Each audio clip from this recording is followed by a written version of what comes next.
말씀을 나누겠습니다. 로마서 39번째. 문둥병자들아 너희를 비추는 거울을 똑똑히 보라. 로마서 3장 21절에서 31절까지 말씀을 함께 묵상하시죠. 이제는 율법 외에 하나님의 한 의가 나타났으니 율법과 선지자들에게 증거를 받은 것이라. 곧 예수 그리스도를 믿음으로 말미암아 모든 믿는 자에게 미치는 하나님의 의인이 차별이 없느니라. 모든 사람이 죄를 범하였으며 하나님의 영광에 이르지 못하더니 그리스도 예수 안에 있는 구속으로 말미암아 하나님의 은혜로 값없이 의롭다 하심을 얻은 자 되었느니라.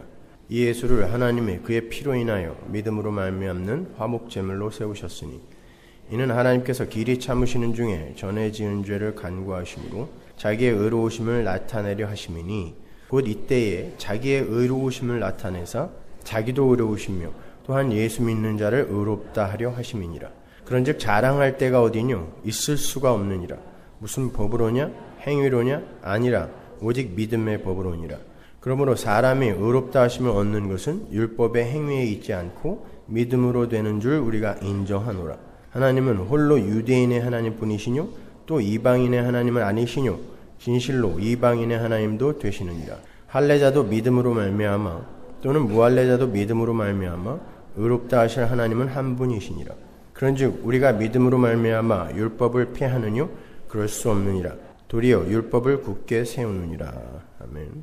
동요 작곡가인 백창우 선생이라고 계신데 그분의 동요들이 굉장히 괜찮습니다. 그 백창우 선생의 동요 중에 실탄 말이야라는 동요가 있어요. 그 가사가 이러합니다. 왜 국에다 밥 말았어? 실탄 말이야? 실탄 말이야. 이제부터 나한테 물어보고 국에 말아줘. 꼭 그래야 돼. 이게 답니다. 이 동요의 곡은 백창우 선생이 붙였지만 가사는 조민정이라는 초등학생이 쓴 동시예요. 어린아이의 진심이 절절히 묻어나는 그런 동시죠. 왜 엄마 맘대로 국에다가 밥 말아서 주냐 이거예요. 나는 맨밥 먹고 싶은데. 지금은 돌아가신 저희 할머니께서도 제가 입맛이 없다고 그러면 꼭 국이나 물에다가 밥을 말아서 억지로라도 마시게 했던 기억이 납니다. 그럼 먹는 게 아니라 흡입이죠. 근데 그게 너무 지나쳐서 정말 체한 상태에서 할머님이 국에 마른 밥을 억지로 먹게 하셔서 화장실에서 다 토해내기도 했습니다. 근데 그렇게 토하고 나오는 길에 할머니가 할아버지에게 하시는 말씀을 듣고 화들짝 놀랐어요. 우리 아기가 밥을 너무 적게 먹어서 오늘도 국에 듬뿍 말아서 다 먹게 했다고 할머님이 말씀을 하시자 할아버지가 할머니를 칭찬하시면서 다음에도 또 그렇게 해서라도 많이 먹이라고 그렇게 말씀을 하셨습니다. 무슨 소 사육하는 것도 아니고. 저는 그 소리를 듣자마자 너무 무서워서 화장실로 또 들어가서 안에 있는 걸 몽땅 토해냈던 기억이 나요. 사랑이라는 건 상대방과의 소통이 전제되지 않을 때 집착이 되고 심지어 폭력이 되는 겁니다. 상대방이 무엇을 원하는가를 고려하지 않고 내가 해주고 싶은 것에만 관심을 갖게 될 때 그거 굉장히 기특한 것 같죠? 상대방은 그 사람의 사랑 표현을 무자비한 폭력으로 체감할 수도 있다는 거예요. 그렇게 상대방의 마음은 고려하지도 않은 채 자기가 하고 싶은 일을 쏟아내놓고는 거기에 반응하지 않는 상대방을 향해서 내가 널 위해서 이렇게까지 하는데 왜 내 사랑을 몰라주냐며 삐지는 사람을 우리는 심심치 않게 주변에서 발견하곤 합니다. 지는 날 사랑해준다고 뭘 열심히 하는데 그게 영 불편하고 마뜩치 않은 그런 경험들 많이 해보셨죠? 그때 기분이 어떻던가요?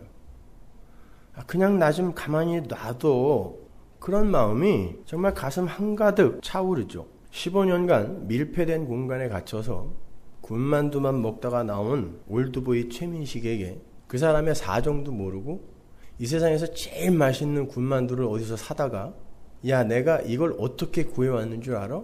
이거 먹어 하고 내밀었을 때 그 최민식이 나 15년 동안 군만두만 먹었거든? 그리고 거절한다고 해서 야 내가 이걸 어떻게 구해왔는데 네가 이걸 거절해? 하면서 삐지는 거랑 똑같은 거죠. 이게 오늘날 우리들의 모습이에요. 하나님은 당신을 사랑하라고 하시는데 우리는 엉뚱한 걸 내놓으면서 이게 내 사랑의 징표라고 우기고 있는 거예요. 주님은 나를 사랑하라 그러는데 나는 당신을 사랑한다니까 하고 엉뚱한 징표들을 자꾸 내놓는 거죠. 그때마다 하나님은 단호하게 싫단 말이야. 누가 국에 밥 말아달래? 이렇게 말씀하셨어요. 성경에 나옵니다. 아모스 5장 21절 보세요. 내가 너희 절기를 미워하여 멸시하며 너희 성회들을 기뻐하지 아니하나니 너희가 내게 번제나 소제를 드릴지라도 내가 받지 아니할 것이요 너희 살진 희생의 화목제도 내가 돌아보지 아니하리라. 네 노랫소리를 내 앞에서 그칠지어다 네 비파 소리도 내가 듣지 아니하리라. 그런 거 하느라고 내가 얼마나 미웠니? 하기 싫은 거 억지로 하느라고 얼마나 미웠어. 아니 나는 너희들한테 그런 거 하라고 이 땅에 보낸 게 아니라 날 좀 사랑하라고 보낸 거야. 그 말씀하시는 거예요. 이사야서 1장 11절 보세요. 여호와께서 말씀하시되 너희의 무수한 재물이 내게 무엇이 유익하뇨? 나는 수양의 번제와 살진 짐승의 기름에 배불렀고 나는 수송아지나 어린 양이나 수염소의 피를 기뻐하지 아니하노라. 왜 자꾸 그런 거 내놔? 누가 국에다 반말아 달래? 날 사랑하라니까 그러는 거예요. 말라기 1장 10절 보세요. 만군의 여호와가 이르노라. 너희가 내 단 위에 헛되이 불사르지 못하게 하기 위하여 너희 중에 성전문을 닫을 자가 있었으면 좋겠도다. 내가 너희를 기뻐하지 아니하며 너희 손으로 드리는 것을 받지도 아니하리라. 이게 다 뭡니까? 하나님의 싫단 말이야의 외침이에요. 싫어. 누가 국에다 반말해 달래? 싫어. 하나님께서 이스라엘에게 율법을 주신 건 이스라엘이 자신들의 처음 자리를 확인하고 그럼에도 불구하고 자신들을 당신의 백성을 삼아주신 하나님의 사랑을 깨달아서 마음을 다하고 목숨을 다하여 하나님을 사랑하게 하려는 거였어요. 신명기로 가면요. 하나님께서 이스라엘에게 율법을 주시면서 결국 그 율법이 무엇을 목적으로 했던 것인지를 명확하게 밝혀주십니다. 신명기 6장 1절 보세요. 이는 곧 너희 하나님 여호와께서 너희에게 가르치라 명하신 바 명령과 규례와 법도라 너희가 건너가서 얻을 땅에서 행할 것이니 이스라엘아 들으라. 우리 하나님 여호와는 오직 하나인 여호와시니 너는 마음을 다하고 성품을 다하고 힘을 다하여 네 하나님 여호와를 사랑하라. 오늘날 내가 네게 명하는 이 말씀을 너는 마음에 새기고 네 자녀에게 부지런히 가르치며 집에 앉아 있을 때든지 길에 행할 때든지 누웠을 때든지 일어날 때든지 이 말씀을 강론할 것이며 너는 또 그것을 네 손목에 매어 기호를 삼으며 네 미간에 붙여 표를 삼고 또 내 집 문설주와 바깥문에 기록할지니라. 보시다시피 이스라엘에게 율법이 가입한 이유는 이스라엘로 하여금 자기 자신이라는 우상이 아닌 또 다른 신인 나가 아닌 진짜 신 하나님을 사랑하는 자가 되게 하기 위한 거였단 말이에요. 하나님께서 율법을 집 문설주와 바깥문에 기록을 해서 자녀들에게 앉았을 때나 누웠을 때나 길을 행할 때나 언제든지 가르치라라고 말씀하시고는 그 내용을 이렇게 부연해 주세요. 바로 그 밑에 한번 볼까요? 10절. 네 하나님 여호와께서 네 열조 아브라함과 이삭과 야곱을 향하여 내게 주리라 맹세하신 땅으로 너로 들어가게 하시고 누가 들어가게 하셨어요? 하나님이 네가 건축하지 아니한 크고 아름다운 성읍을 얻게 하시며 그들이 건축했어요? 전혀 참여하지 않았어요. 주셨습니다. 그냥 네가 채우지 아니한 아름다운 물건이 가득한 집을 얻게 하시며 여기에 인간은 완전히 부정되고 배제되는 거예요. 네가 파지 아니한 우물을 얻게 하시며 네가 심지 아니한 포도원과 감람나무를 얻게 하사 너로 배불리 먹게 하실 때에 너는 조심하여 너를 애굽 땅 종되었던 집에서 인도하여 내신 여호와를 잊지 말고 네 하나님 여호와를 경외하며 섬기며 그 이름으로 맹세할 것이니라. 너희는 다른 신들 곧 네 사면에 있는 백성의 신들을 쫓지 말아라. 다른 신들은 누구예요? 곧 나예요. 나. 율법의 이야기에서 불가항력적 은혜의 이야기로 자연스럽게 옮겨가죠. 성경을 좀 잘 읽으세요. 하나님께서 홀로 준비하신 성읍, 하나님께서 홀로 마련하신 집, 하나님께서 홀로 채우신 가재도구, 하나님께서 심으신 감람나무, 이걸 보고 경험하면서 그것을 거저주신 하나님을 경외하고 섬기고 사랑하라. 요게 목적이에요. 율법의 목적. 그러니까 율법은 곧 어디로 향하는 징검다리라는 거예요? 우리의 무력함과 하나님의 전적인 은혜를 깨닫게 하고 그러한 사랑으로 우리를 사랑해 주신 하나님을 사랑하게 하는 징검다리란 말이에요. 율법이라는 건. 근데 이스라엘이 그 율법의 진리를 파악하지 못하고 자꾸 그 율법을 지켜서 하나님을 사랑하겠다고 하니까 지키지도 못하면서 하나님께서 구약을 통해 싫단 말이야를 계속 반복하여 외치고 계시는 거예요. 싫다니까? 왜 자꾸 국에다가 밥 말아 갖고 와? 싫어! 그러는 거예요. 그럼에도 이스라엘이 계속 국에다가 밥을 말아 갖고 오니까 밥상을 급기야 확 뒤집어 엎어버렸죠. 그게 뭐예요? 십자가예요. 밥상을 완전히 뒤집어 엎어버린 게 십자가란 말입니다. 이 독사의 새끼들아, 국에다가 밥 좀 그만 말아와. 그리고선 확 뒤집어 엎어버렸어. 그런데 그 후로도 인간들은 계속해서 자기들의 자존심을 챙기고 자기들의 그 사랑을 증명하느라, 상대방은 원치도 않는 그 사랑을 증명하느라 열심히 국에다가 밥을 말고 있는 거예요. 오늘날도 우리가 지금 공부하고 있는 로마서 3장 본문은 바로 그러한 하나님의 싫단 말이야라는 일가를 신약의 용어로 잘 풀어놓은 거예요.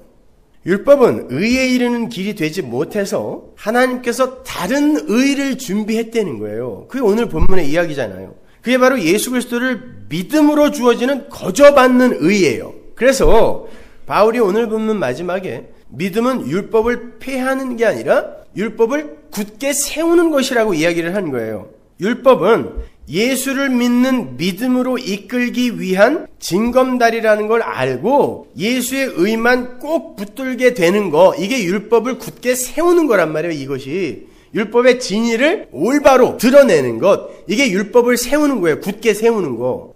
이렇게 말씀이신 하나님이 죄인 앞에 나타나게 되면 인간은 저는 죄인입니다. 저는 부정한 자입니다. 저는 죽은 흙이 맞습니다. 그래서 하나님의 긍휼이 필요합니다. 이러한 자기 부정과 자기 배제의 고백이 제일 먼저 나와야 돼요. 그런데 그건 인간이 가장 싫어하는 거예요.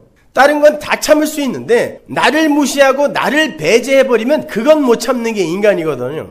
근데 하나님은 그걸 요구하세요. 다시 한번 이사야가 말씀이신 하나님을 만났을 때 어떤 반응을 보이는지 한번 보고 가자고요. 잘 보세요.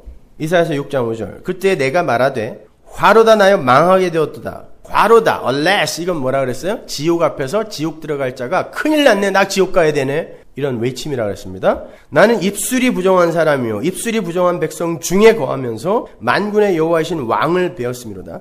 때 그 스라베 하나가 화조로 단에서 취한 바 핀 수출 손에 가지고 내게로 날아와서 그것을 내 입에 대며 가로되 보라, 이것이 내 입에 닿았으니 네 악이 제하여졌고 네 죄가 사여졌느니라 하더라. 말씀이신 하나님이 이사야 앞에 나타나자 이사야가 입술을 가리고 나는 부정한 사람입니다 라고 말을 해요. 유대인들에게 있어서 입이라는 건 그 안에 있는 것이 흘러나오는 유일한 통로라는 의미가 있는 거예요. 그러니까 입이 부정하다라고 한 건 내 전체가 부정한 자입니다라는 고백이에요. 예수님이 이렇게 말씀하셨죠. 마태복음 15장 18절 보세요. 입에서 나오는 것들은 마음에서 나오나니 이것이야말로 사람을 더럽게 하느냐. 이게 유대인들의 입이 갖는 개념이었단 말이에요. 그러니까 이사야는 대선지자인 아모스의 아들이고 왕족입니다. 그리고 자기도 선지자였음에도 불구하고 말씀이신 하나님을 뵙자마자 나는 부정한 자입니다 라는 고백을 하게 되었다라는 거예요. 말씀이 그 앞에 나타나자 이건 뭐야? 우리 아버지도 선지자, 나도 선지자. 그리고 나 여태까지 잘 살았는데 나 부정한 자네? 나 지옥가 마땅한 자네? 라고 이야기하는 거예요. 이게 화로다 나여 망하게 되었도다예요. 나 지옥 가야 되는 자네? 이걸 그 즉시 말씀 앞에서 자각했다라는 거예요. 근데 그가 갑자기 정하게 되는데, 부정한 그가 갑자기 정결케 되는데 어떻게 되죠? 율법을 지키나요? 노력했나요? 아니요. 하나님이 수출 집어다가 입술을 지지는 거예요. 끝! 이걸 구원이라 그래요. 구속사, 즉 역사는 바로 그러한 구원의 즉각적 현실을 그려내는 캔버스인 거예요. 여러분 생각해 보십시오. 여러분은 새로운 피조물입니다. 그렇죠? 새로운 피조물이라는 건 거듭났다라는 거고, 그 거듭났다라는 거, 아노땐이라는 말은 예수님이 니고데모에게 거듭나야 된다고 그랬잖아요. 그건 하늘로부터 나다란 뜻이란 말이죠. 하늘의 것은 하늘에서 완성이 되어 내려오는 거지, 땅의 것을 조합하거나 땅의 것을 개발하고 성숙시켜 만들어낼 수 있는 게 아니에요. 그래서 새로운 피조물이고, 그래서 거듭난 자고, 그래서 하늘로부터 난 자라고 하는 거예요. 여러분이 구약의 여러 곳에서 확인하셨던 것처럼 이 역사와 천지 만물은 하나님의 성전을 원형으로 하여 세워진 모델하우스 같은 거예요. 이 모델하우스는 하늘의 원형이 내려오면 그 즉시 철거가 되어야 할 것들이란 말이에요.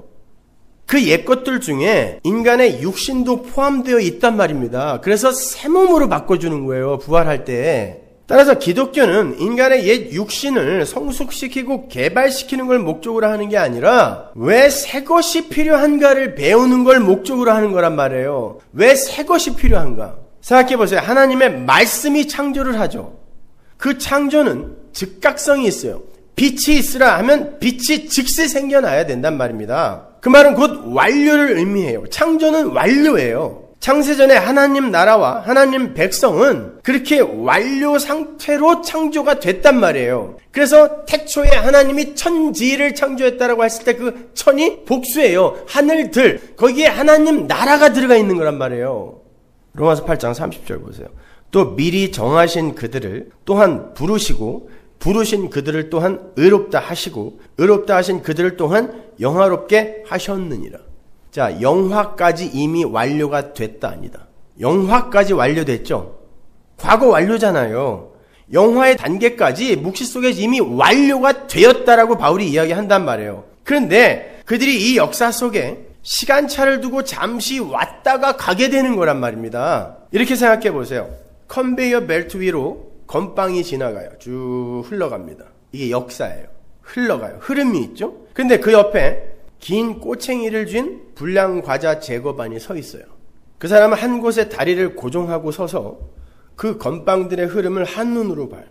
그리고는 불량 건빵들을 하나하나 기가 막히게 집어냅니다. 그러므로 완료가 돼요. 건빵이 완료가 되는 거예요. 그 컨베이어 벨트 위의 건빵들은 다른 시간과 다른 공간을 지나죠. 각자 다른 자리에 있으니까요. 그러나 그 옆에 불량 건빵 제거반은 그 모든 걸 한눈에 보는 거예요. 그렇게 완료의 상태에서 뿌리를 받고 고정되어 있는 걸 묵시세계라 그래요. 그리고 컨베이어 벨트 위로 흐르는 불량 건빵, 우량 건빵들의 세상을 역사라고 하는 거예요. 완제품은 그 뿌리를 받고 고정되어 있는 묵시에 의해 완성이 되는 거란 말입니다. 그러니까 역사는 그 묵시에서 내려다보면 한눈에 내려다 보이는 거예요. 한 컨베이어 벨트 위에 흘러가는 거죠. 그래서 이 역사는 역사 속에 있는 우리가 바라볼 땐 시간이 있고 순서가 있지만 묵시 속에서 바라볼 땐 하나란 말이에요. 그들은 한 컨베이어 벨트 위를 흐르고 있는 건빵이란 말입니다. 그래서 거기는 평등한 나라예요. 평등은 우리가 이 땅에서 열심히 노력하여 쟁취하는 게 아니에요. 평등한 세상을 만들겠다고 투쟁하는 사람들 한번 보세요. 제가 영등포 구치소에 있을 때 사상범들은 따로 이렇게 모아놓는데 그 중에 한 사람 엄마가 오셨는데 7순이 넘었어요. 그런데 상록수를 부르는데 3절까지 다 불렀어요. 마지막이 뭐예요? 깨치고 나아가 끝내 이기리라. 다 울었어요. 근데 지금 와서 생각해보니까 내가 그때 뭘 이긴다고 하는 거지? 뭘 이기는 거예요? 뭘 이기겠다는 거예요? 나도 너처럼 잘 살고 싶다라는 거예요. 약자가 강자를 질투하는 거예요. 여러분, 그건 진짜 평등이 아니에요. 그거 자체가 죄예요. 어떤 면에 있어서는요. 아니 솔직히 지금 발품만 조금만 팔면요 삼시세 때 따뜻한 밥 다 먹을 수 있어요. 무료 급식소에서. 진짜 굶어 죽을까봐 투쟁하는 거예요? 아니에요. 나도 너처럼 뽐나게 살고 싶은데 왜 너만 그렇게 살아? 이거단 말이에요. 평등은 그게 평등이 아니에요, 여러분. 하나님이 완료해 놓았기 때문에 너나 나나 하나님의 은혜가 아니면 다 죽은 흙이었는데 하나님의 은혜로 이렇게 만들어 놨기 때문에 우리는 다 하나님의 은혜의 자손임으로 평등하다. 이게 평등이에요. 그래서 변화산에 모세와 엘리야와 예수님이 나타났을 때 엘리야가 모세보다 600년에서 700년 뒤의 사람이지만 아이고 형님, 아니 할아버지 오셨어요? 이러지 않았단 말입니다. 그리고 모세가 엘리야한테 새카만 게 어디서 같이 이러지 않았다니까요. 하나란 말입니다. 묵시 속에서는 같이 이야기를 나누는 거예요. 이게 완료란 말이에요. 여러분, 완제품은 그 뿌리를 받고 고정되어 있는 묵시에 의해 완성이 되는 거예요. 천국에는 시간이 없다 그러죠. 하루가 천년 같고 천년이 하루 같다 그러잖아요. 그걸 영원이라 그래요. 근데 육을 가진 존재들이 활동을 하며 살아요. 여러분, 거기서 몸을 갖고 삽니다. 존재들이 활동을 하는데 어떻게 흐름이 없어요.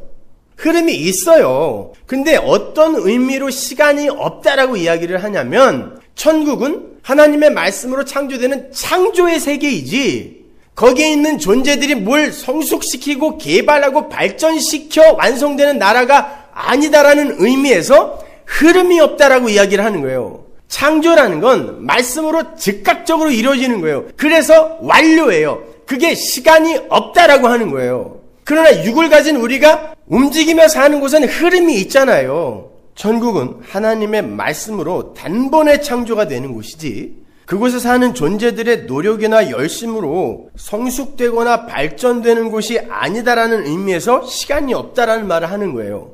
하나님께서 창조를 하시고 보시기에 좋았다라고 평을 하시곤 7일째에 안식을 하신 건 이건 모형이에요. 물론 하나님의 창조에 피조물이 도울 일이 전혀 없다는 걸 보여준 거예요. 하나님이 안식에 들어가는데 6일 동안 창조한 그 창조물들이 뭘 도와줬냐고요. 이 안식이 하나님 나라잖아요. 묵시의 세계는 창조의 세계예요. 창조의 세계는 오직 하나님의 말씀으로 완성이 되는 세계를 말해요.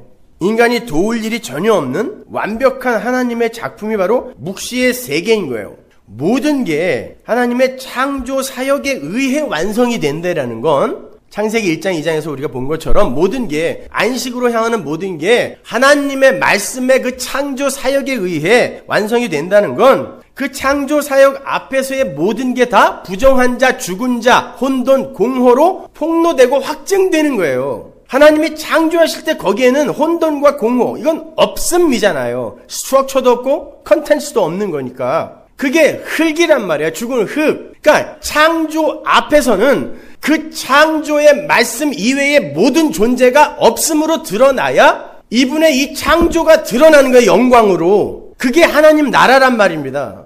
그래서 이 땅에서 하나님 나라를 사는 여러분들은 그 말씀이신 하나님 앞에서 이 성경 말씀 앞에서 저는 죄인 맞네요. 부정한 자 맞네요. 제 입술이 부정한 자입니다. 이 고백이 나와야 되는 거예요. 이사야처럼. 먼저 그리고는 그 죽은 흙이 어떻게 산 생명이 되었는지를 말씀을 통하여 배우는 거예요. 그리고 그러한 생명을 주신 하나님을 사랑하고 찬송하는 것, 그리고 그분의 영광을 자랑하는 것, 이게 성도의 본무이며 교회의 본무예요. 그런데 우리는 그 창조의 말씀 앞에서도 우리의 가능성과 업적과 공로와 자격을 챙기려고 하고 있단 말이에요. 우리는 민족 중흥의 역사적 사명을 띠고 이 땅에 태어났다라는 말도 안 되는 인간의 존재 목적을 국민교육 헌장으로 배우고 외우며 자란 이 한국 사람은 더해요. 여러분이 무슨 사명을 다 갖고 태어났어요? 민족 중흥의 역사적 사명을 갖고 태어났습니까? 인간의 사명은 하나밖에 없어요. 하나님의 사랑과 은혜와 능력을 그려내는 캔버스로 사는 거예요.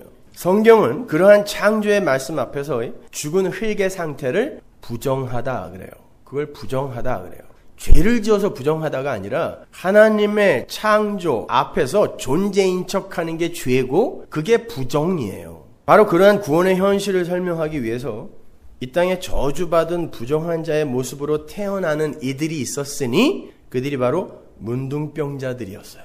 성경은 한치의 오차도 없어요.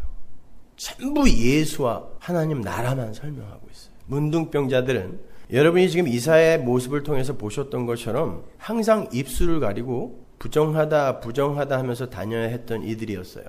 레위기 13장 45절 보세요. 문둥한 자는 옷을 찢고 머리를 풀며 윗입술을 가리우고 외치기를 부정하다 할 것이요. 이사야의 모습과 똑같은 거예요. 지금 병이 있는 날 동안은 늘 부정할 것이라 그가 부정한 지 혼자 살되 진 밖에 살지니라. 문둥병 환자는 늘 윗입술을 가리고 난 부정한 사람입니다 라는 자아 비판을 하며 살아야 했어요. 그걸 입으로 큰 소리로 외쳐야 돼요. 그리고 진 안으로도 못 들어갔어요. 그건 도저히 그들이 하나님의 백성으로 인정될 수 없는 존재였음을 보여주는 거예요. 이 문둥병 환자들이 인간의 실체를 그려내는 캔버스로 쓰이는 거예요. 지금요. 무슨 전생에 죄를 많이 져서 문둥병 환자로 나오는 게 아니라 그게 바로 모든 존재의 처음 자리예요. 그렇게 문둥병자들은 늘 진 밖에 머물러야 했어요. 못 들어가요. 진 안으로. 이스라엘의 진 밖은 다른 말로 광야라고 불러요. 이스라엘이 광야에 있었을 때에도 이스라엘의 진 밖을 광야라고 불렀어요. 진 안은 진 안이에요. 이스라엘이에요. 진 밖이 광야란 말입니다. 문둥병 환자들은 그렇게 광야에서 머물며 외인으로 이방인으로 살아야 했던 죽은 자들이었어요. 성도는 자기 앞에 말씀이 떨어지면 그 말씀 속에서 말씀이신 예수를 발견하게 되고 성경의 그 수많은 증인들과 똑같이 죽은 자처럼 되어서 저는 부정한 자입니다. 저는 죽은 자입니다라는 고백을 하게 되어 있어요. 그게 말씀 속에서 예수를 본 진짜 성도들의 올바른 반응이에요. 근데 말씀을 그냥 계명으로 본 자들은 그 고백이 안 나오고 지키자로 나오는 거예요. 지키자. 그래서 신약의 율법이라고 하는 예수님의 산상수훈, 이게 구약의 출애굽과 비교하면 신약의 시내산이라 그랬죠? 제가 설명해 드렸잖아요. 그 시내산, 신약의 시내산에서 떨어지는 신약의 율법, 산상수훈이 끝나자마자 등장하는 게 누구죠? 예수님이 산에서 내려오면서 누구 만나요? 문둥병 환자 만나는 거예요. 마태복음 8장 1절 보세요. 예수께서 산에서 내려오시니 허다한 무리가 쫓으니라. 한 문둥병자가 나와 절하고, 자, 산에서 내려오시니, 이게 지금 산상수훈이 끝나는 지점이에요. 주여 원하시면 저를 깨끗게 하실 수 있나이다 하거늘 예수께서 손을 내밀어 저에게 내시며 가라사대 내가 원하노니 깨끗함을 받으라 하신대 즉시 그의 문둥병이 깨끗하여진지라. 예수께서 이르시되 삼가 아무에게도 이르지 말고 다만 가서 제사장에게 내 몸을 보이고 모세의 명한 예물을 드려 저희에게 증거하라 하시니라. 우리가 이미 공부한 것처럼 산상수훈은 교회가 지켜내야 할 행동 강령이나 윤리 규범이 아니에요. 만약에 그렇다면 간디가 최고 우수한 기독교인이에요. 그 사람은 지키며 살았으니까. 인간이 지켜낼 수 없는 율법을 홀로 온전히 지켜내신 예수 그리스도의 의를 드러내기 위한 몽학선생으로 주어진 거예요. 산상수훈이에요, 그게. 그래서 예수님께서 산상수훈을 강설하시면서 지키려면 하나도 빠짐없이 지켜라 그런 거예요. 지키려면 하나도 빠짐없이 지켜라.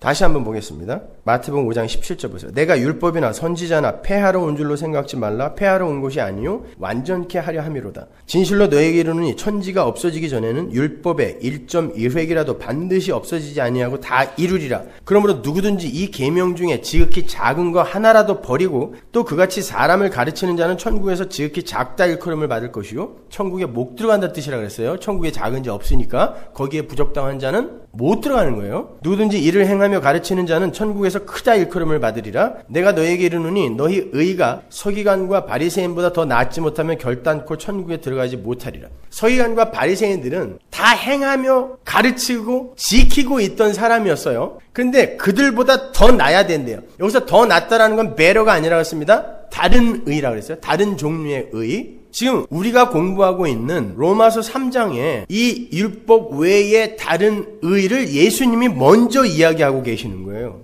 그리고는 산상수훈 말미에서 율법을 전부 열심히 지켰던 자들을 불법을 행하는 자라고 확 도장을 찍어버리고 문둥병자 이야기가 거기서 나온단 말이에요.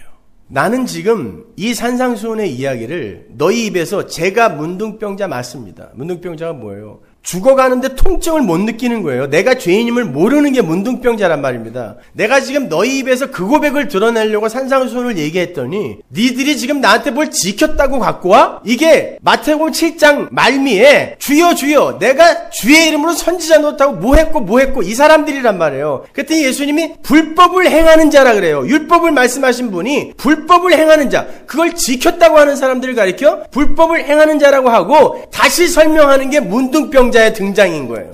내가 산상수훈 이야기한 건 바로 이 이야기였어라고 이야기하는 거예요. 그래서 산에서 내려오면서 문둥병자가 앞에 덜렁 나타나는 거예요. 제자들 앞에.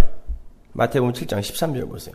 좁은 문으로 들어가라. 멸망으로 인도하는 문은 크고 그 길이 넓어 그리로 들어가는 자가 많고 생명으로 인도하는 문은 좁고 길이 협착하여 찾는 이가 적음이니라. 거짓 선지자들을 삼가라. 양의 옷을 입고 너희에게 나오나 속에는 누락질하는 일이라. 거짓 선지자가 뭘 가르치냐면 넓은 길로 들어가게 한다는 거예요. 여러분, 넓은 길은 뭐고 좁은 길은 뭐예요? 고생 칭탕하는 게 좁은 길인가요? 글로 들어가는 게 좁은 문입니까? 그럼 하여튼 고생하는 성도들은 다 좁은 문, 좁은 길 가는 거예요? 아니요. 인간들이 고생을 하더라도 끝끝내 들어가려고 하는 문과 길이 뭔 줄 아세요? 인간의 자존심을 챙겨주는 길이에요. 그래서 예수 안 믿는 사람들도 그 길을 가는 거예요. 몸에 휘발유도 뿌리는 거예요. 좁은 문, 좁은 길로 간다니까요. 이게 바로 넓은 문이에요. 넓은 길이에요. 그런데 인간의 자존심과 주체성, 존재성이 완전히 묵살이 되는 은혜의 문, 거기는 아무도 안 들어가려고 그래요. 왜? 나는 뭐야? 이렇게 되는 거예요. 그게 좁은 문이에요. 이 이야기를 한 다음에 거짓 선지자들이 너희들에게 분명히 넓은 길을 제시할 거야. 인간들의 자존심 막 살려줄 거야. 사세요. 착하게 사세요. 헌금 많이 하세요. 해가지고 너희들이 다른 이들보다 굉장히 훌륭한 자인 것처럼 가르칠 건데 그거 조심해. 그런 다음에 이거 했어요 저거 했어요 하는 사람들을 확 거기다가 기록해놓고 요놈들이 불법을 행한 자다 그러는 거예요. 마태복음 7장 21절 보세요. 나더러 주여 주여 하는 자마다 천국에 다 들어갈 것이 아니요 다만 하늘에 계신 내 아버지의 뜻대로 행하는 자라야 들어가리라. 그날에 많은 사람이 나더러 이르되 주여 주여 우리가 주의 이름으로 선지자 노릇했고 주의 이름으로 귀신을 쫓아냈고 주의 이름으로 많은 권능을 행치 아니하였나이까 하리니 그때 내가 저희에게 밝히 말하되 내가 너희를 도무지 알지 못하니 불법을 행하는 자들아 내게서 떠나가라 하리라. 내가 너희들을 모른다 그래요. 그건 성도가 이 땅에서 알고 가야 하는 거, 행하고 가야 하는 건 예수를 알고 가는 건데 이들은 뭘 해갖고 와서 내가 당신 사랑했잖아요 라고 이야기하는 거예요. 그랬더니 예수님이 뭐라고 대답하냐면 나는 너 몰라 라고 대답한단 말입니다. 여러분이 그 예수를 아냐고요. 이것저것 한다고 이야기하기 전에 솔직히 집에서 하루에 성경 5분 이상 읽는 사람 이 중에 5명도 안 돼요. 분명히 알아요. 눈만 보면 알아. 이거요? 5분 이상? 그런데 무슨 예수를 알아요? 마태복음 25장으로 가면 거기에 영벌에 들어갈 염소들과 영생에 들어갈 양들이 나오는데 염소들은 전부 뭔가 했다 그러고 양들은 마치 기억상실증에 걸린 사람들처럼 내가 언제 그걸 했죠? 이렇게 나온단 말이에요. 성도는 뭘 해도 하나님이 내 안에서 행하게 하신 것이다라는 그 은혜에 꼭 붙들려 있는 사람이기 때문에 내가 뭘 했어요 라고 이야기를 하는 거고 성도 아닌 가짜들은 내가 이렇게 열심히 했는데 왜 내가 쟤랑 똑같은 취급을 받아야 돼요? 나는 상 좀 더 받아야 되는 거 아니에요? 이렇게 나온단 말이에요. 그렇게 산상수훈, 즉 신약의 시내산에서 내려진 새로운 율법은 예수라는 의를 붙들게 하기 위한 인간의 처음자리 폭력으로 주어진 거였어요. 그렇다면 그 산상수훈의 진리를 올바로 이해한 사람들에게서 나와야 할 올바른 반응이 어떤 거여야 돼요? 하나님, 제가 부정한 자 맞습니다. 제가 죽은 흙 맞습니다. 저에게 하나님의 은혜와 긍휼이 필요합니다라는 고백이 나와야 돼요. 야, 우리 가서 다 눈깔 뽑자. 이게 나오면 안 된다니까요. 산상수훈에서 예수님이 그랬잖아요. 눈이 범죄하면 눈깔 뽑아라 그랬으니까 그걸 듣고 야, 우리 가서 빨리 눈깔 뽑자 이렇게 나오면 안 되는 거예요. 하나님, 은혜와 긍휼을 내려주세요로 가야죠. 그게 나는 문둥병자입니다. 이 고백이란 말입니다. 내가 부정한 자 맞습니다. 입술을 가리고 문둥병자가 산상수훈을 말씀하시고 내려오시는 예수님 앞으로 나가서 뭐라 그래요? 저 좀 고쳐주세요 그러나요? 아니요. 원하시면 그 말은 저는 고쳐달라고 이야기할 자격도 없는 자입니다를 아는 거예요. 이게 하나님의 말씀 앞에서의 우리의 고백이어야 된다니까요. 참 신기한 게 제가 요즘 하는 고백이 그거예요. 하나님, 제가 뭐라고 하나님한테 천국 보내달라고 조르겠어요. 지옥 보내셔도 아무 할 말 없습니다. 맞아요. 지옥 보내도 아무 할 말 없어야 돼요. 그러니까 원하시면이에요. 저는 감히 주님께 저를 깨끗하게 해달라는 부탁조차 할 수 없는 자입니다. 그러나 저는 주님께서 저를 깨끗하게 해주실 수 있는 유일한 분임을 제가 압니다. 그래서 왔습니다. 혹 주님께서 저를 깨끗하게 해주어야 되겠다는 마음을 갖고 계신다면 이게 주님께서 원하신다면이에요. 이게 창세전에 내가 선택된 자라면 주님이 나를 원하신다면 아버지가 당신께 주신 이가 내가 맞다면 그러면 주님 당신은 나를 깨끗하게 하실 수 있습니다가 문둥병자의 고백인 거예요. 고쳐주세요가 아니에요. 무슨 면목으로 고쳐주세요 그래요. 근데 뭔가 성숙을 이루어냈고 변화를 이루어냈다라고 우기는 사람은 절대 이 고백을 못해요. 내가 뭔가 지금 했거든요. 근데 왜 원하시면이에요. 하나님 나 이만큼 했으니까 뭐 완전하게 구원을 다 달라고는 못하겠어요. 조금은 그래도 다른 사람들과 차별 있는 어떤 걸 나에게 줘야 되는 거 아닙니까? 이렇게 나온단 말입니다. 이사야가 말씀이신 하나님을 뵙자마자 입술을 가리면서 주여 저는 부정한 자입니다. 저는 지옥 가도 마땅한 그런 죽은 자입니다. 이게 화로 다 나여 망하게 되었도다라고 했잖아요. 이렇게 고백한 것처럼 신약의 율법 산상수훈이 떨어지자 그 앞에 똑같이 문둥병자가 등장을 해서 똑같이 입술을 가리고 나는 부정한 사람입니다. 그러나 주님께서 원하시면 저는 깨끗하게 될 수 있습니다라는 고백을 하고 있는 거예요. 문둥병은 살이 썩어 들어가고 세포가 죽어가는데 정작 본인은 자신의 몸이 썩어가고 죽어가고 있다는 걸 모르는 병이에요. 통점이 무뎌져서 아프지가 않은 거예요. 이게 바로 자신들이 죽은 자임에도 불구하고 자신들의 현실을 올바르게 판단하지 못하는 역사 속 인간들의 본 모습이에요. 죄인들이 자기들이 죄인인 걸 몰라요. 아니 죄가 뭔지도 몰라요. 그러니까 자기가 죄인인 줄 모르고 그 죄는 반드시 사망에 의해 먹히게 되어 있는데 그렇게 먹히고 있는데 그걸 모르는 걸 문둥병자라 그래요. 주님께서 그 문둥병자를 깨끗하게 그냥 고쳐주세요. 너 가서 율법 200개만 지키고 와. 이게 아니라 그냥 예수님이 은혜와 긍휼을 부어서 깨끗하게 완료시켜버려요. 너 가서 죄 더 지으면 다시 문둥병 환자 만들어버릴 거야? 아니에요. 그냥 끝이에요, 그게. 마태복음 8장 4절 보세요. 예수님이 그 문둥병자를 깨끗하게 해주시고 제사장에게 가서 보이라 그러죠. 예수께서 이르시되 삼가 아무에게도 이르지 말고 다만 가서 제사장에게 내 몸을 보이고 모세의 명한 예물을 드려 저희에게 증거하라. 이거 레위기의 그 말씀을, 율법을 그대로 행하게 하시는 건데 여기에도 의미가 있어요. 여기서 증거라고 번역이 된 헬라어 말투리오는 증거라는 뜻도 있지만 이 단어가 성전 안에 있는 십계명이에요. 말투리온이 계명이라고 이야기를 하는 거예요. 주님은 아무것도 한 것 없이 자신의 부정함을 인정하며 주님께서 원하시면 주님의 은혜로 자신이 정결한 자가 될 수 있다는 그 믿음의 고백을 한 문둥병자를 값없이 고쳐주시고 율법주의의 총화인 성전 그리고 그 안에 제사장에게 보내서 이게 율법이다라고 이야기하는 거예요. 구약의 율법에 의하면 그들이 율법과 제사에 의해서 정결하게 되는데 그 앞으로 은혜로 그냥 깨끗하게 해버린 문둥병자, 정결한 자를 보내서 이게 율법이다라고 이야기하라고 보내버리는 거예요. 이게 바로 율법의 진리라는 이야기입니다. 잘 생각해 보세요. 10계명의 제1계명이 뭐죠? 나 외에 다른 신을 섬기지 말아요. 그게 제목이에요. 10계명의 제목. 그러니까 계명이라는 건 선악 따먹고 하나님처럼 된 그 인간들에게 니네 신 아니야, 내가 신이야를 가르쳐주는 게 율법이에요. 그게 말씀이란 말이에요. 선악과 따먹고 하나님처럼 되어버린 너희 자신을 신으로 삼는 삶은 죽은 자의 삶이라는 걸 알게 하기 위함임을 함축하고 있는 거예요. 그 첫 번째 계명이. 그러니까 하나님 이외의 모든 존재의 처음 자리 확인에 관한 것이 10계명이란 말이에요. 누가 하나님이냐 이거 밝혀보자라는 거예요. 누가 하나님이냐. 근데 인간들이 내가 하나님 맞아! 그리고 그걸 지키려고 했다는 것입니다. 귀 있는 이들만 들으세요. 만일 너희가 하나님 맞다면 너희 힘으로 율법 지켜서 부정함의 자리를 벗어나 보라는 거예요. 그렇게 1500년 동안 율법을 줬어요. 세계에서 가장 우수한 민족이라고 하는 유대인한테. 근데 1500년 동안 그들이 율법을 붙들고 한 게 뭐냐면 못 지키네? 그래서 예수가 온 거란 말입니다. 못 지키네? 이거를 드러내버리고 만 거예요. 유대인이 못 지켰으면 아무도 못 지킨다라는 거예요. 그래서 유대인이 지금도 율법을 받았던 유대인이 지금도 우수한 민족으로 남아 있어야 되는 거예요. 그들이 못 지키면 아무도 못 지키는 거예요.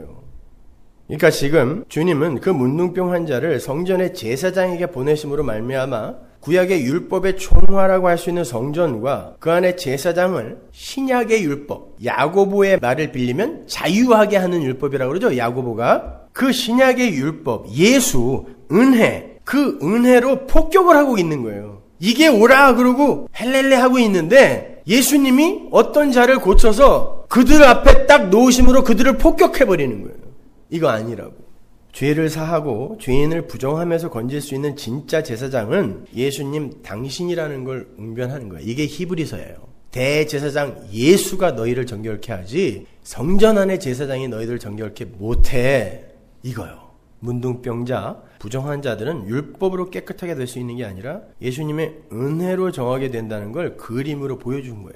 그런데 우리가 레위기에서 확인한 것처럼 그 문둥병자들은 어디에 머물러야 한다 그랬죠? 진박이 어디예요? 광야, 에레모스, 광야예요. 그다음에 우리가 지금 살고 있는 이 역사라는 광야, 묵시와 비교하면 여기가 광야예요, 지금. 자, 이 광야, 우리의 인생이라는 이 광야 속에서 우리가 반드시 알고 가야 할 게 뭐겠어요? 아, 내가 문둥병자 맞구나. 죄인 중에 괴수 맞구나. 그래서 나에게는 하나님의 은혜가 필요한 것이구나를 알고 가야 하는 거예요. 진짜 하나님 나라에 내가 들어가기 위해선 이 문둥병자의 모습으로는 못 가는데 그 예수가 나를 단번에 깨끗하게 해 주셔야 내가 들어갈 수 있는 거구나. 요거 알고 가면 되는 거예요. 그래서 신명기에서 우리가 살아가야 하는 이 광야 인생의 목적을 이렇게 명기하고 있는 거예요. 신명기 8장 2절 보세요. 네 하나님 여호와께서 이 40년 동안에 너로 광야의 길을 걷게 하신 것을 기억하라. 왜 광야를 걷게 했는지. 40년 광야는 우리의 인생이죠. 이는 너를 낮추시며 너를 시험하사 네 마음이 어떠한지 그 명령을 지키는지 아니 지키는지 알려 하심이라. 보세요. 니들이 말씀을 지킬 수 있는지 못 지키는지 그거 알게 하기 위해 광야를 살게 한대요. 그런데 하나님은 봐, 니들 못 지키지? See? 이거 보여주려고 그러는데 지켰는데요? 이러고 나오면 어떻게 되는 거예요? 성경 전체가 어긋나는 거예요. 너를 낮추시며 너를 줄이게 하시며 또 너도 알지 못하며 네 열조도 알지 못하던 만나를 내게 먹이신 건 사람이 떡으로만 사는 게 아니요 여호와의 입에서 나오는 모든 말씀으로 사는 줄을 너로 알게 하려 하십니다. 이스라엘이 어린 양의 보혈의 공로로 이미 어린 양의 보혈의 공로로 출애굽을 한 후에 왜 바로 가나안 땅으로 들어가지 못하고 왜 광야를 40년 동안 살아야 됐죠? 12정탐꾼을 가나안으로 보냈더니 여호수아 갈렙 이외에 다른 이들이 하나님이 분명히 주신다고 했는데 그 약속을 붙들지 않고 인간들의 가능성과 자격을 근거로 하여 우리는 그 앞에 서면 메뚜기 같은 존재인데 우리가 어떻게 들어가냐고 약속을 안 붙들었기 때문에 광야를 산 거죠. 인간은 하나님의 약속을 붙들고 가나안에 들어가는 거지 니들의 자격이나 니들의 힘 의지하여 하나님의 약속에 니들이 뭔가 기여를 하겠다라고 하면 니들은 이 광야에서 죽어. 이거 보여주는 거란 말이에요. 그걸 배우는 거예요. 그래서 40년 살게 했다 그랬잖아요, 하나님이. 그러면 여러분의 광야는 도대체 어떤 목적으로 주어진 거냐고요. 하나님의 언약, 하나님의 약속, 묶을 약, 묶을 속, 신랑에 꽁꽁 묶여진, 창세전 언약으로 꽁꽁 묶여진 하나님의 언약에 의해 은혜로 내가 하나님 나라 들어가는 거구나. 이거 배우고 가는 거예요. 그게 성도의 신앙생활이에요. 그게 성도의 광야란 말입니다. 그래서 여기에서 신명기 기자가 이렇게 이야기하는 거예요. 모세가 사람은 떡으로 사는 게 아니라 하나님의 입으로 나오는 말씀으로 사는 거다. 떡은 뭐예요? 우리가 먹어서 에너지 삼아 우리의 힘을 발휘하여 뭔가를 하려고 하는 걸 떡이라고 하고, 하나님의 말씀으로 산다라는 건 말씀을 지켜서 산다는 게 아니라 말씀이신 하나님이 끌고 가는 대로, 그려내는 대로 그들의 인생이 그렇게 그려지는 게 성도의 인생 맞다가 말씀으로 산다예요. 여러분, 말씀을 지킨다라는 건, 하나님의 말씀대로 산다라는 건 말씀을 지키려고 애를 쓴다라는 말이 아니라 하나님의 말씀이, 창조의 말씀이 그려내는 구속사가 있어요. 그 말씀이 묵시를 완료한 말씀이란 말이에요. 그 말씀이 이 역사를 통하여 하나님의 은혜와 능력과 우리 인간들의 처음 자리, 그 실체를 그려내려고 하는데 우리 인간들이 자꾸 뭘로 위장을 하여 그 그림을 방해한단 말이에요. 그거 아니란 말이에요. 하나님의 말씀대로 끌려가며 사는 걸 말씀대로 산다라고 하는 거예요. 이걸 뭐 사람은 밥만 먹어서 사는 게 아니라 말씀을 읽어야 된다라고 읽어놓고 또 자랑하죠. 그게 떡으로 사는 거예요. 이스라엘 1500년 역사가 인간은 율법을 못 지킨다를 증명해냈어요. 우리가 말씀대로 산다는 건 말씀이신 예수가 당신의 길로 우리를 이끌어갈 때 그 흔적을 삶으로 그려낸다가 말씀대로 산다예요. 말씀은 여러분에게 장악되는 게 아니라 말씀이 여러분을 장악한단 말이에요. 우리가 말씀을 지킨다는 건 말씀을 내가 해석하고 포착하고 장악하여 내가 지키는 거죠. 말씀은 여러분에게 포착되지도 않고 장악되지도 않아요. 하나님이기 때문에 창조란 말이에요. 말씀이 여러분을 해석하고 장악하여 말씀이 끌고 가는 거예요. 그래서 말씀을 성경이 자꾸 하나님이라고 하는 거예요. 그래서 마가복음에도 여호와께서 문둥병자를 고치시는 장면이 나오는데 그 장소가 광야라고 명확하게 기록이 되어 있어요.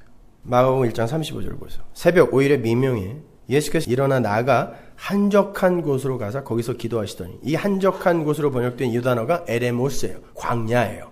광야로 나가세요. 그랬더니 문둥병자가 나타나요. 한 문둥병자가 예수께 와서 꿇어 엎드려 간구하여 가로되 원하시면 저를 깨끗게 할 수 있나이다. 똑같이 이야기를 하죠. 원하시면. 예수께서 민망히 여기사, 이게 with compassion, 긍휼을 가지고라는 뜻이. 민망히 여기사 손을 내밀어 저에게 대시며 가라사대 내가 원하노니 깨끗함을 받으라 하신데, 예수님이 원해야 깨끗해져요. 그러나 그 사람이 나가서 이 일을 많이 전파하여 널리 퍼지게 하시니, 그러므로 예수께서 다시는 드러나게 동네에 들어가지 못하시고 오직 바깥 한적한 곳, 이게 광야예요. 한적한 곳에 예수가 계속 계세요. 그랬더니 그 한적한 곳으로, 진 밖으로 예수를 쫓겠다는 이들이 나오는 거예요. 이게 구속사입니다. 예수님이 광야에 계시면서 저주받은 광야에서 그렇게 저주받아 죽어야 할 문둥병자를 고쳐서 성전의 지성소로 보내죠. 물론 십자가를 모형하고 있는 거예요. 성전의 지성소는 예수가 앉아야 될 자리인데 예수가 광야로 나오고 그들을 고쳐서 성전으로 보내시는 거예요. 못 들어가는 자들인데 그들은 원래 글로 들여보내는 거예요.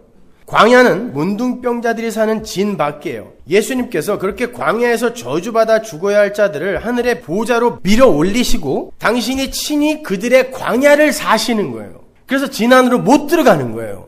마태복음의 문둥병자 치유 사건을 마태가 어떻게 표현하는지 보세요. 마태복음 8장 17절. 이는 선지자 이사야로 하신 말씀에 우리 연약한 것을 친히 담당하시고 병을 짊어지셨도다 함을 이루려 하십니다. 예수님이 문둥병자 되고 예수님의 그 형상을 문둥병자에게 입혔다는 거예요. 보시다시피 우리의 문둥병은 우리가 치료를 잘 받고 연고도 잘 바르고 해서 나아진 게 아니라 예수님께서 우리의 문둥병을 친히 가져가시고 우리를 거저 정결케 해주심으로 낫게 된 거예요. 그러한 현실을 레위기의 아사셀 염소를 통해서 우리에게 또 먼저 보여주셨단 말입니다. 아사셀 염소는 이스라엘의 대속죄일 7월 10일이죠. 대속죄일에 이스라엘의 모든 죄를 안수로 전가받아서 이스라엘의 모든 죄를 그 염소에게 다 전가시켜요. 그리고는 광야로 쫓아버리고 그 더 이상 안 보일 때 죽여버리는 거예요. 레위기 16장 21절 보세요. 아론은 두 손으로 산 염소의 머리에 안수하여 이스라엘 자손의 모든 불의와 그 범한 모든 죄를 고하고 그 죄를 염소의 머리에 두어 미리 정한 사람에게 맡겨 광야로 보낼지니 염소가 그들의 모든 불의를 지고 무인지경에 이르거든 그는 그 염소를 광야에 놓을지니라. 거기서 죽는 거예요. 광야에서. 진 밖에서. 진 밖으로 몰아내는 거죠. 그러면 지금 예수님은 어디 계신다는 거예요? 여러분은 지금 영적으로 하나님 나라에 들어갔어요. 그럼 예수님은 어디 계세요? 광야에 계세요. 마태복음 28장 20절 보세요. 볼지어다 내가 세상 끝날까지 너희와 항상 함께 있으리라. 예수님이 지금 우리와 함께 있다 그러죠. 세상 끝날까지예요. 다른 곳에서는 내가 보혜사 성령 보낸다 그래놓고 내가 내려가겠다 그래요 또. 그래서 바울이 고린도서에서 성령을 그리스도의 영이라고 하는 거예요. 예수님은 지금 광야, 우리의 인생 속에 들어와 계시다니까요. 요한복음 14장 16절 보세요. 내가 아버지께 구하겠으니 그가 또 다른 보혜사를 너희에게 주사 영원토록 너희와 함께 있게 하시니. 성령이 함께 있다는 거예요. 예수가 함께 있겠다는 거예요. 그리스도의 영, 그게 성령이에요. 그러니까 예수님은 지금 성령, 그리스도의 영으로 우리와 함께 계세요. 광야에 함께 계세요. 왜냐하면 우리는 구원받은 상태에서 이 광야를 살면서 이스라엘이 그랬잖아요. 구원받았어요. 어린 양의 보혈로. 그런데 광야에서 왜 너희들이 어린 양의 보혈로 니들을 내가 전쟁을 시켜도 시킬 수 있는데 한 300만 되니까 해볼만 했단 말입니다. 전쟁을 조금이라도 시킬 수도 있었는데 왜 은혜로만 구했는 줄 알아? 이걸 40년 동안 가르친 거예요. 그려낸 거예요. 광야에서. 그게 여러분의 인생이며 역사인 거예요. 이것이요. 그러니까 그걸 우리가 배워야 되기 때문에 예수님은 그리스도의 영으로 우리에게 오셔서 죄가 무엇인지 의가 무엇인지 심판이 무엇인지를 그림으로 이렇게 그려서 가르쳐주고 계시는 거예요. 지금요. 그러니까 나는 죄보다는 예수님의 보혈이 한 2바가지 정도는 덜 와도 괜찮은 아주 훌륭한 사람이에요. 이걸 증명하는 게 신앙생활이 아니라 하나님이 나를 예수의 피로 확 덮지 않으면 저는 문둥병자, 광야에서 죽어야 할 문둥병자 맞습니다를 고백하고 가는 거란 말이에요. 야, 이걸 알아듣고 아멘 하는 분들 복이 있을지어다. 아무도 못 알아들어요. 아무도 못 알아들어요. 목사들도 못 알아들어요. 히브리서 13장 12절 보세요. 그러므로 예수도 자기 피로써 백성을 거룩케 하려고 성문 밖에서 고난을 받으셨느니라. 그런즉 우리는 그 능욕을 지고 어디로 가자? 성문 밖, 진 밖으로 우리도 가야 되는 거예요. 가서 뭐 지고 가라 그래요? 능욕이 뭐야? 십자가 지고 가래요. 어디로? 예수께 가라 그래요. 문둥병자를 고치신 그 복음서의 사건이 히브리서에서 그대로 또 그려지고 있는 거예요. 우리 보고 그 진박 광야로 가서 그분이 왜 십자가를 지셔야 했는지를 배우라는 거예요. 그게 여러분의 진박 삶, 광야의 삶이란 말입니다. 그것이. 그게 신앙생활의 핵심인 거란 말이에요. 십자가를 지고 나가라. 그건 나라는 존재가 부정되고 부인되는 거예요. 광야는 그렇게 우리가 문둥병자에 불과한 존재임이 폭로되는 곳이고 하나님의 은혜의 필연성이 확증되는 곳이지 우리 인간의 가능성과 성숙과 변화가 입증되는 곳이 아니란 말입니다. 우리는 이 영문밖 세상에서 문둥병자에 불과한 저주받은 죽은 흙에 부어진 그 하나님의 생기, 르와흐, 성령, 그리스도의 영, 그 하나님의 생명력, 바라크가 하나님의 사랑임을 철저하게 깨닫고 그 하나님을 사랑하고 그 하나님의 사랑에 감사하며 그 은혜를 찬송하는 자가 되는 걸 먼저 해야 함에도 불구하고 엉뚱한 준비물부터 챙기고 있는 거예요. 국에다가 밥 말아서 이거 하나님이 갖고 가면 야 하나님이 기뻐하실 거야 이렇게 다 토했다니까요. 그거 흡입하다가 우리는 신랑이 진짜 원하는 거 그게 무엇인지를 이 역사 속에서 반드시 알고 가야 돼요. 신랑은 진심으로 자기를 알아주고 자기를 사랑해달라고 하는데 자신이 누구이며 신랑이 누구인지에 대해서는 알지도 못하는 이들이 자기가 죄인인 걸 모르는데 신랑이 왜 필요해요? 그런 자들이 엉뚱한 사랑의 징표들만을 열심히 만들어내고 있는 거예요. 그리고는 그것을 소중하게 자기 것으로 챙겨갖고 있는 거예요. 그놈들이 나중에 심판대 앞에 가서 이것저것 내놓으면서 이것도 했고요 저것도 했고요 요럴 자들이란 말입니다. 하나님은 그들을 나 너 몰라라고 이야기한다니까요. 네가 날 안다면 우리가 아는 사이라면 너는 지금 이걸 갖고 오면 안 돼. 나에 대한 믿음과 사랑을 갖고 와야지. 왜 이걸 갖고 왔어? 그러니까 너랑 나랑은 모르는 거야 라고 말하는 거예요. 모르는 자라고. 그렇게 자기 것을 챙겨가지고 있는 사람들에게는 복음이 아니에요.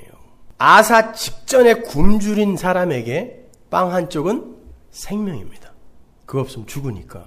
그러나 배가 부른 사람은 있어도 되고 없어도 되는 거예요. 복음은 나는 이제 이 물 한 방울 안 마시면 목이 셀로판지처럼 붙어서 죽습니다라는 목마른 사슴이 시냇물을 찾는 게 그거거든요.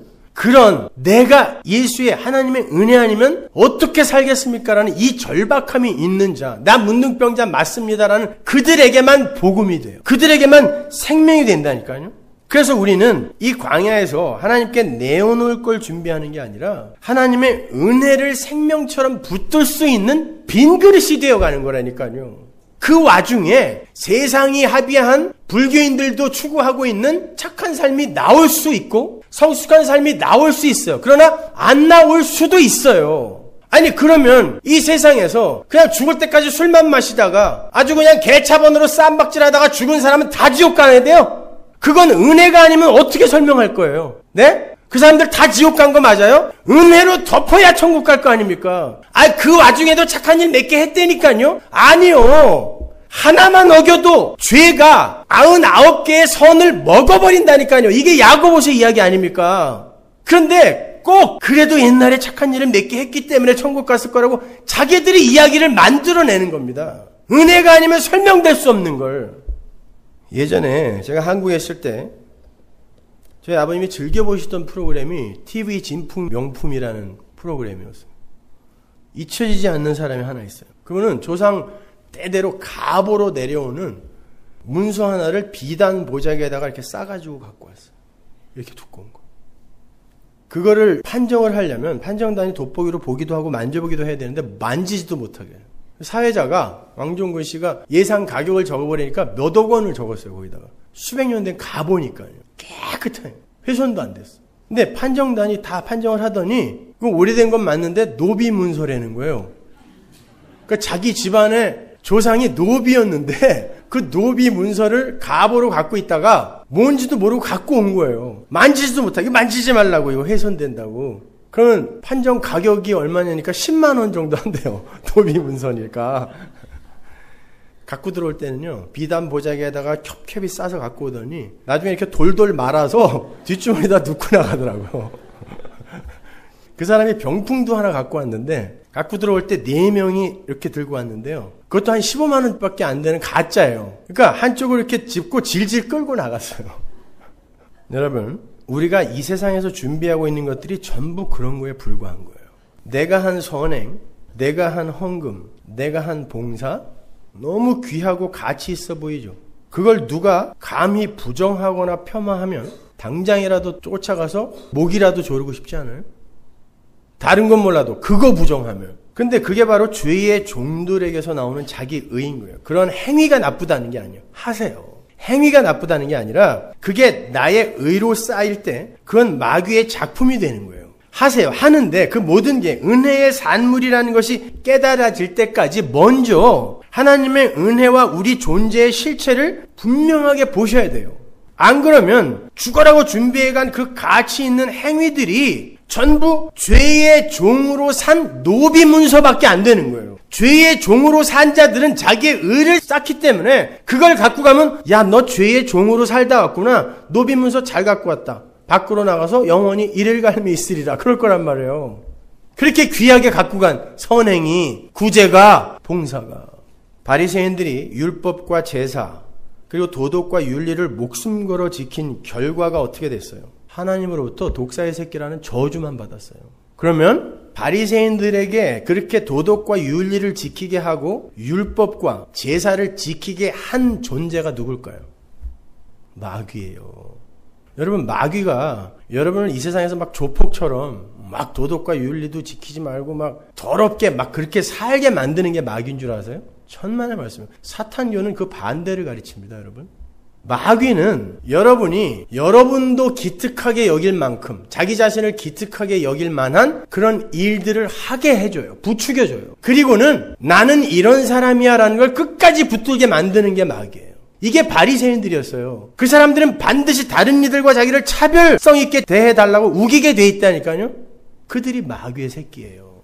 오히려 하나님은요, 죄를 짓게 하신다는 게 아니라 그가 교묘히 감춰두고 있는 그 죄인됨의 상태를 젓가락으로 확 휘저어서 네가 어떤 존재인지 봐라고 보게 해주시는 분이 하나님이에요. 그래야 예수를 붙들 거 아닙니까? 죄를 짓게 한다는 게 아니라 워낙 죄인인데 아닌 척하고 이렇게 있으니까 미끼를 던져준다니까요.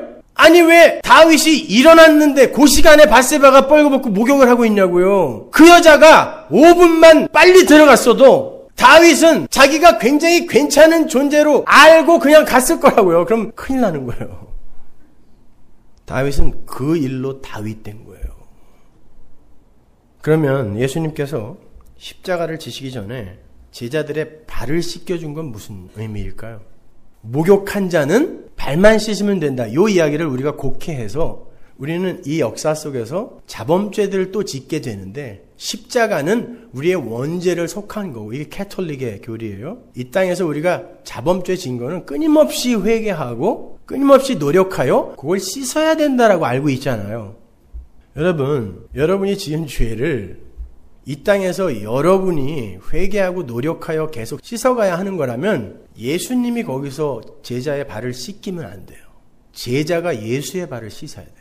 잘 생각을 하세요. IQ 50만 넘으면 아는 거 아니에요. 성경이 그걸 요구하는 거라면 예수님이 끝까지 제자들의 발을 그렇게 씻기시면 안 돼요. 이젠 니들이 해야 될 거 아니야. 이렇게 나와야 된다니까요. 그 발을 씻기시는 에피소드 바로 앞에 어떤 구절이 있는지 먼저 보세요. 성경은 문맥을 통해서 봐야 한다 그랬죠. 요한복음 12장 46절 나는 빛으로 세상에 왔나니 물을 나를 믿는 자로 어두움에 거하지 않게 하려 함이로라. 사람이 내 말을 듣고 지키지 아니할지라도 내가 저를 심판하지 아니하노라. 내가 온 것은 세상을 심판하려 함이 아니요 세상을 구원하려 함이로라. 왜 이런 말이 여기 들어가 있을까요? 예수님이 발 씻기는 사건 바로 앞에 니들이 말씀 안 지켜도 나 절대 심판 안 해. 나 니들 구원하러 온 거야. 이 말씀하시는 거예요 지금. 앞뒤가 안 맞잖아요. 지켜. 안 지키면 죽일 거야. 발 빡빡 닦고 와. 그래야 되는데 니들 안 지켜도 나 니네 심판 안 한다. 그리고는 무슨 이야기로 끌고 가냐면 13장 1절 보세요. 유월절 전에 예수께서 자기가 세상을 떠나 아버지께로 돌아가실 때가 이른 줄 아시고 세상에 있는 자기 사람들을 사랑하시되 끝까지 사랑하시니라. 끝까지 사랑한다는 건 내가 십자가에서 너희들 한번 사랑했는데 니들이 발 안 닦고 더럽게 그렇게 이 세상에서 살다 오면 나 중도에 니네 버릴 거야. 이건 끝까지 사랑 아니에요. 끝까지 사랑한다라는 건 내가 십자가에서 구한 자들은 이 세상에서 세상이 어떻게 판정을 내리던 나는 끝까지 그놈 내 나라 데리고 들어갈 거야. 이게 끝까지 사랑이에요. 그래놓고 발을 닦는 거예요. 히브리서 6장 10절 보세요. 하나님이 불의치 아니하사 너희 행위와 그의 이름을 위하여 나타낸 사랑으로 이미 성도를 섬긴 것과 이제도 섬기는 것을 잊어버리지 아니하시느니라. 하나님이 십자가에서 우리를 이미 섬겼죠. 원수를 섬겼잖아요. 그래 놓고는 뭘 안 잊었다 그러냐면 지금도 너희들을 섬겨야 한다는 걸 하나님이 안 잊고 있다는 뜻이에요. 그러니까 하나님이 지금 종으로 우리를 섬긴다는 뜻이에요. 이게 지금 예수님의 종의 모습으로 겉옷을 벗고 무릎을 꿇고, 이건 히브리 종들도 안 하던 거예요. 근데 종의 모습으로 내려가서 제자들의 발을 씻기고 있단 말입니다. 너희들이 이미 목욕을 했다라는 건 십자가의 섬김을 이야기하는 거예요. 그런데 그들의 발을 또 씻기고 있다라는 건 예수님이 이 역사 속에서 그들을 섬기면서 무슨 일을 하실 것인지를 보여주는 거예요. 빌립보서 2장 6절 보세요. 그는 근본 하나님의 본체시나 하나님과 동등됨을 취할 것으로 여기지 아니하시고 오히려 자기를 비워 종의 형체를 가져 사람들과 같이 되었고 사람의 모양으로 나타나셨으며 자기를 낮추시고 죽기까지 복종하셨으니 곧 십자가에 죽으심이라. 이게 히브리서에서 말하는 임의 섬김이에요. 종이 됐어요. 섬겼습니다. 근데 바로 뒤에 이제도 섬김이라는 게 있단 말이에요. 그게 바로 이 광야에서 우리와 함께 거하시는 예수 그리스도의 섬김이에요. 그러면 예수님은 이 광야라는 역사 속에서 우리를 어떻게 섬기고 계시는 건가? 요한복음 13장 4절 보세요. 저녁 잡수시던 자리에서 일어나 겉옷을 벗고 수건을 가져다가 허리에 두르시고 이에 대야에 물을 담아 제자들의 발을 씻기시고 그 두르신 수건으로 씻기기를 시작하여 시몬 베드로에게 이르시니 가로되 주여 주께서 내 발을 씻기시나이까? 예수께서 대답하여 가라사대 나의 하는 것을 내가 이제는 알지 못하나 이후에는 알리라. 베드로가 가로되 내 발을 절대로 씻기지 못하시리이다. 예수께서 대답하시되 내가 너를 씻기지 아니하면 네가 나와 상관이 없다. 내가 너를 씻기는 걸 네가 인정하고 예수님이 나를 씻겨줘야 내가 사는구나. 이건 모르면 너는 나와 상관없고 지옥 간다는 뜻이에요. 시몬 베드로가 가로되 주여 내 발뿐 아니라 손과 머리도 씻겨주옵소서. 예수께서 가라사대 이미 목욕한 자는 발밖에 씻을 필요가 없느니라 온몸이 깨끗하니라. 이 에피소드가 어떻게 시작된다고 그랬죠? 10장 말미에서 예수님은 당신의 말을 듣고 지키던 안 지키던 그런 것에 상관없이 당신의 백성을 구원하러 오셨다라는 은혜의 복음이 선포되죠. 그리고 13장 1절에서 예수님께서 당신의 백성들을 끝까지 사랑하셨다라는 바로 그 제목 밑으로 붙어있는 에피소드가 이거란 말이에요. 근데 예수님께서 발을 씻겨주실 양이면 다른 것도 다 씻겨달라는 베드로의 말에 너희는 이미 목욕을 하여 깨끗하여진 자다 그래요. 이게 홍해를 건넌 이스라엘이에요. 출애굽한 이스라엘이란 말이에요. 깨끗해졌어요. 근데 발을 왜 씻냐고요. 그건 이 세상에서 너희들이 짓는 죄를 깨끗하게 회개하고 돌아오지 않으면은 절대 내 나라 못 들어온다가 아니라 광야 40년 동안에 우리 성도는 도대체 왜 하나님이 나를 목욕을 시켜줘야 나는 깨끗해질 수 있는 자인가를 예수님의 그 발 씻김의 사역을 통해서 그래서 나는 예수께서 이렇게 씻겨줘야 했던 자구나. 이걸 배우는 거예요. 이게 발 씻김의 인생, 광야의 인생이에요. 그러니까 광야는 십자가에서 예수님이 십자가의 보혈로 나를 목욕시켜 주었다라는 걸 발 씻김의, 예수님의 발 씻김의 섬김을 통하여 배우는 곳이라는 거지. 이 땅에서 발 빡빡 닦고 와 이거 아니란 말입니다. 그러면 서로 발을 닦아주라는 건 뭐예요? 성도는 이 세상에서 예수께서 발을 닦아주고 목욕을 시켜줘서 정한 자, 진 밖으로 들어가는 자가 됐다라는 걸 인생 속에서 예수님이 캔버스로 사용하여 그려내야 되기 때문에 서로에게 그걸 보여주는 삶을 살 수밖에 없어요. 이게 발을 닦아주는 거예요. 우리가 누굴 닦아주는 게 아니라니까요. 예수께서 십자가의 보혈로 우리를 목욕시켜줬다라는 걸 여러분이 반드시 삶으로 살아내게 돼 있어요. 그러기 위해서는 여러분이 이 세상에서 문둥병자로 폭로가 돼야 돼요. 그리고 여러분이 그걸 인정해야 돼요. 말씀이 여러분을 그렇게 비추는 거울이란 말입니다. 화들짝 놀라 그걸 깨버리려고 하지 마시고 똑똑히 보라는 거예요. 말씀에 비추어진 문둥병자인 나를 똑똑히 보라는 거예요. 요 섬김의 이야기는 이미 출애굽기에서 율법에서 예고가 되었던 거예요. 출애굽기에 나오는 율법을 보면요. 종이 주인의 집에 들어가서 6년을 일하잖아요. 그럼 7년째 자유롭게 풀려나게 되어 있어요. 자, 6년, 7년째 뭐가 생각나세요? 하나님의 창조가 생각나죠. 6년을 열심히 일한 종이 7년째 자유롭게 풀려날 수 있는데 이게 안식이에요. 완성입니다. 6은 하나님의 일하심의 숫자고 7이 안식의 완성의 숫자인데 그래서 종이 아까 우리 빌립보서에서 봤잖아요. 종으로 오신 예수께서 6째 날 금요일 날 죽죠. 그리고 7일째 안식을 완성하시는 분으로 오시는 거예요. 그래서 금요일 날 죽으시는 거예요. 6째 날. 자, 6년 동안 종이 일을 완성해 새 창조를 완성하시는 거예요. 십자가로 가시면 되는데 주인이 신부를 줬네. 그 율법에 보면은 이 종이 나가도 되는데 신부를 데리고 나가려면 못 나가요. 그러면 그 신부와 살려면 어떻게 해야 되냐면 그냥 그 주인과 이 신부를 섬기겠다고 고백하고 몸에 못으로 뚫리는 흔적을 가져야 돼요. 그리고는 그 신부와 영원한 종으로 사는 거예요. 예수님이 이 땅에 오셨어요. 하나님의 아들이에요. 이제 일곱째 날 하늘로 가시면 되는데 하나님이 신부를 줬네. 교회.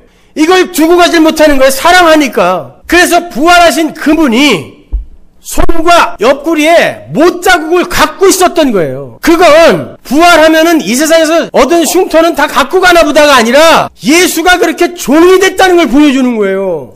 우리 때문에요. 그 하나님이 무소부재 편재를 포기하고 육신을 입고 우리랑 살기로 결단하신 거예요. 하나님임을 포기한 거예요. 예수님이. 종이 돼버린 거란 말입니다. 그리고 그분이 지금 신부와 우리와 함께 이 광야에서 우리를 섬기고 있는 거지 우리가 그 신랑의 발을 깎고 있는 게 아니란 말이에요. 이걸 몰라요. 이거를. 그 신랑은 알아서 잘하시는 분이에요. 우리가 괜히 발 닦아준다고 가서 문지르면 애들이 와서 비누칠 매닥질 해놓고 이거 헹궈주지도 않고 아빠 발 다 닦았어 그러면 기분 어때요? 또 닦아야 되잖아 내가. 우리 신랑은 그거 원하는 게 아니에요. 야 손대지 마. 내가 알아서 할게 나는. 나 하나님이야. 내가 너 닦아줘야 된다는 것입니다. 그걸 알고 가는 게 우리의 인생이란 말이에요. 그걸 하나하나 알아가면 알아갈수록 그 신랑이 하신 일이 찬송으로 터져나올 수밖에 없어요. 감사해서 죽겠는 거죠. 그래서 에베소서 1장에서 성도의 존재 목적을 한마디로 그냥 찬송이라고 한 거예요. 찬송. 끝. 찬송이에요. 그래도 계속 국에다가 밥 말아서 갖고 갈 거예요? 여러분 인간이면 누구나 다 하는 그런 삶은 사십시다. 이왕이면 다른 종교인들보다 더 잘 사세요. 뭐 도움이 필요한 분들이 있으면 다른 종교인들이 뭐 100불 내면 여러분들 200불 내세요. 내가 언제 그런 거 하지 말라 그랬어요. 불교인들이 가서 홈리스들 빵 나눠주면 여러분 돈가스 나눠주세요. 그냥 확 그냥. 더 좋은 거 하나도 안 하면서 왜 그런 거 가르쳐주지 않냐고. 그건 교회에서 배우는 게 아니라 그냥 인간이면 하는 거니까 하시라고요. 여러분 말씀은 반드시 여러분을 문둥병자로 폭로시켜낼 거예요. 말씀은 거울입니다. 선교사들이 아프리카에 갈 때 제일 많이 가져간 게 거울이었어요. 아프리카 거울이 없으니까. 근데 추장이나 추장 사모들이 그거를 그냥 그렇게 갖고 싶어갖고 선교사님들이 하나씩 주잖아요. 바로 깨버렸대요. 시커먼 괴물이 들어있거든 그 안에. 말씀이 그런 역할을 한다니까요. 여러분 앞에 여러분의 실체를 확 보여줘 버려요. 문둥병자 이렇게. 그때 엉뚱한 것으로 가리려고 하지 마세요. 문둥병자들아 너희를 비추는 거울을 똑똑히 보라. 이게 말씀 앞에 선 성도예요. 똑똑히 보고 주님만이 나를 깨끗게 하실 수 있는 거구나. 아니면 화로 다 나요 망하게 된 거죠 뭐. 근데 그래도 할 말 없는 거예요. 지옥이 뭐예요? 땅에 갇힌 게 지옥이에요. 지옥은 너희는 흙이니 흙으로 돌아가라. 흙이 뭐예요? 그 흙이 나예요. 내 안에 갇혀서 나만을 위해 살고 나를 위한 구원, 나를 위한 천국, 나를 위한 하나님 여전히 여기에 머물러 있는 게 지옥이에요. 여러분이 그걸 모르면 여러분은 아직 예수 믿는 사람 아니에요. 그게 부수어지는 거예요. 여러분.